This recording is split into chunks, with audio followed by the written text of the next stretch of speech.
इंदौर में बढ़ती दुर्घटनाओं का जिम्मेदार कौन विषय पर हुआ इंदौर प्रेस क्लब में परिसंवाद। महापौर पुष्पमित्र भार्गव, डीसीपी ट्रैफिक आनंद कलादगी, एडीएम रोशन राय रहे मौजूद। शहरवासी भी रहे परिसंवाद में मौजूद। ट्रैफिक समस्याओं का, सड़क हादसों का कैसे हो समाधान, मंथन कर हल निकालने का किया प्रयास। हाईकोर्ट बार एसोसिएशन के अध्यक्ष रितेश ईनानी ने रखा अपना मत। ट्रैफिक इंजीनियरिंग के लिहाज से विशेषज्ञ अतुल सेठ ने भी अपनी बात रखी। इंदौर प्रेस क्लब के पूर्व अध्यक्ष अरविंद तिवारी ने बताया क्यों जरूरी था ये परिसंवाद। महापौर पुष्पमित्र भार्गव ने ट्रैफिक पर हुए इस परिसंवाद का स्वागत किया। इंदौर प्रेस क्लब अध्यक्ष दीपक करदम ने आयोजन की जानकारी दी। तो अगर शहर की बात करें तो राष्ट्रीय सरकार का काम बहुत कम है, राज्य सरकार का और पानी साधन का काम बहुत ज्यादा है। तो आज की तारीख में जो हमारे हालांकि उसके कुछ मुद्दों को मैं सरकारी निगाह का सामने रखता हूँ। पहला तो यह है कि इंदौर की भौगोलिक स्थिति, घनत्व और आवश्यकता को हम ध्यान में रखते रहे कोई भी योजना बनाते रहे। दूसरा, इंदौर में पब्लिक ट्रांसपोर्ट की आवश्यकता क्यों है, इसको हमने कभी समझा है क्या, उसके लिए कोई वास्तव में प्रयास किए हैं क्या। रस्म अदायगी के लिए कुछ बसों का केंद्र सरकार से यहाँ आ जाना, कुछ सालों बाद उसका सवाल होकर बंद हो जाना, ये अलग अलग बात है।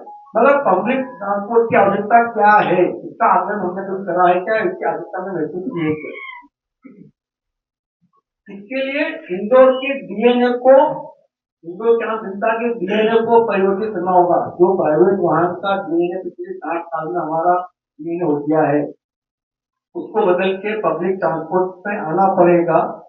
तो डीएनए बदलने की प्रोसीजर क्या होती है हमको मालूम है क्या, इस पर चर्चा करने को समझने में हम तैयार है क्या। और ये बात है केंद्र सरकार, राज्य सरकार और स्थानीय शासन के साथ मिलकर सोचना होगा। अधिकारी के सामने बड़ा दुर्भाग्य था कि एक सरकारी अधिकारी जिनको की शासन ने इंदौर में नियुक्त करा था, न तो महापौर न कोई पार्टी का अध्यक्ष से लोग विधायक को मंत्री चुनने को तैयार नहीं। और रही बात मौत के आंकड़ों की, मैंने कोर्ट में बोला था मौत एक्सीडेंट नहीं होती है, कोर्ट के साथ में तो बड़ा मुद्दा बनेगा। और बताऊं मैं, शहर में निश्चित तौर पर 5 से 10 मौत भूखे रहने से भी होती है। कई निर्धन व्यक्ति उनकी भूख का कोई शासन के जवाब है, शासन के पास फंड आता है कि कोई भूखा की मौत वैसे भी बचाई जा सकती है। कई बार ठंड का मौसम है, गर्मी का मौसम है, कई लोगों को उसका समस्या नहीं मिलता, मौत वैसे भी बचाई जा सकती है। अगर एक्सीडेंट का मुद्दा लेके हम हेलमेट लेना और हम हमेशा प्रयास करते हैं कोई भी व्यक्ति जानबूझकर करता है एक्सीडेंट के सामने और जगह हो जाता है, मौत से बचना हमारी जवाबदारी। और जहाँ तक शहर की सड़कें सुधारना किसी के हाथ में नहीं, क्योंकि बारिश 3 महीने ज्यादा हो जाएगी या 3 साल ज्यादा हो जाएगी। हमारे सड़कों के आसपास कहीं की काली मिट्टी है, शहर की बनावट ऐसी है कि वो सड़क में गड्ढे होना स्वाभाविक है, और वो गड्ढे जब सुधरते हैं तो वो बारिश के बाद सुधरते हैं।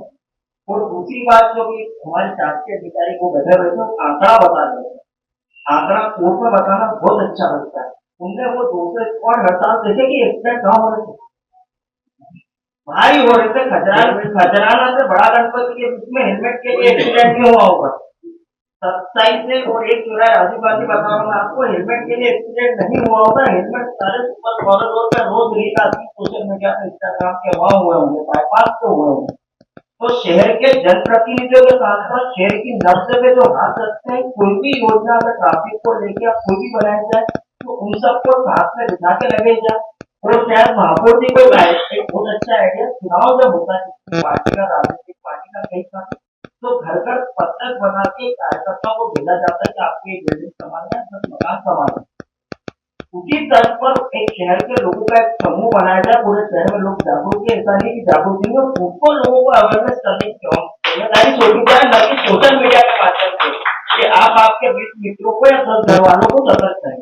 दरअसल शहर में जो हालात हैं, जिस तरह से दुर्घटनाएं हो रही है, जिस तरह से हादसे हो रहे हैं और उसमें जिस तरह से मौत हो रही है, वो एक गंभीर चिंता का विषय है। और मतलब ये एक तरह से हादसे नहीं, एक तरह से हत्या ही है ये। 3-4 उदाहरण आज हमने यहाँ दिए। महापौर जी मौजूद थे, डीसीपी ट्रैफिक मौजूद थे, एडीएम मौजूद थे। कलेक्टर साहब को भी आज आना था, लेकिन चूंकि मुख्यमंत्री जी का ट्रांजिट था इसलिए वो नहीं आए। हमारा मकसद ये है कि आखिर इस पर रोक कैसे लगे। नशे में धुत एक वाहन चालक शहर में ट्रक लाकर 12-15 लोगों को कुचल देता है। स्कॉर्पियो गाड़ी में सवार 4 नशे में धुत युवक 2 युवकों की जान ले लेते हैं। एक लॉ के स्टूडेंट को कुचल डालते हैं। लगातार इस तरह की घटनाएं बढ़ रही हैं, बेलगाम होते जा रहे हैं। पब्लिक ट्रांसपोर्ट के जो मोड हैं वो बेलगाम होते जा रहे हैं। ई रिक्शा पे किसी का नियंत्रण नहीं है, नगर सेवा पे किसी का नियंत्रण नहीं है, उपनगरीय वाहनों पे किसी का नियंत्रण नहीं। तो इसका नुकसान शहर की जनता क्यों उठाए? इन तमाम मुद्दों पर चर्चा के लिए आज यहाँ शहर के सारे अलग अलग संगठनों के लोग, शहर के प्रमुख लोग, अलग अलग एसोसिएशन से जुड़े लोग एक फोरम पे बैठे और उन्होंने कहा कि आखिर हम कोई निष्कर्ष तो निकालें। ट्रैफिक पुलिस की भूमिका, नगर निगम की भूमिका, प्रशासन के साथ साथ आम नागरिकों की भी एक भूमिका होना चाहिए। आम नागरिक भी अपनी जिम्मेदारी से नहीं बच सकते। इन तमाम मुद्दों पर चर्चा के लिए आज यहाँ बैठे थे और इस संवाद के निष्कर्ष जो है वो निश्चित तौर पर ये जो बेलगाम ट्रैफिक हो गया इंदौर का, धड़ल्ले से हादसे हो रहे हैं, कहीं ना कहीं इन पर अंकुश लगाने में हम सफल होंगे। यही आज के इस संवाद का मकसद है। देखिए, मैं सबसे पहले इंदौर प्रेस क्लब को धन्यवाद करता हूं कि हर वर्ष शहर के एक ऐसे विषय पर जिस पर जनजागरण और समस्या के हल निकालने की ज़रूरत है उस पर संवाद का आयोजन वो करते हैं। और आज भी शहर में बढ़ती हुई दुर्घटनाओं को लेकर शहर के प्रबुद्ध नागरिक, जनप्रतिनिधि और अधिकारियों के साथ उन्होंने विमर्श किया है। और मैं ये मानता हूं कि जिस प्रकार से जन जागरण का काम शहर में अभी शुरू हुआ है, चाहे वो जनप्रतिनिधियों के माध्यम से हो, पत्रकारों के माध्यम से हो, पुलिस के इन्फोर्समेंट के माध्यम से हो, लोगों में सड़क पर चलने को लेकर जागृति आई है। देखिए, हेलमेट लगाना ये नियम है और हेलमेट लगाकर स्वयं की सुरक्षा और अपने परिवार की सुरक्षा करना ये स्वयं के हित में भी है, परिवार के हित में भी है, शहर के हित में भी है।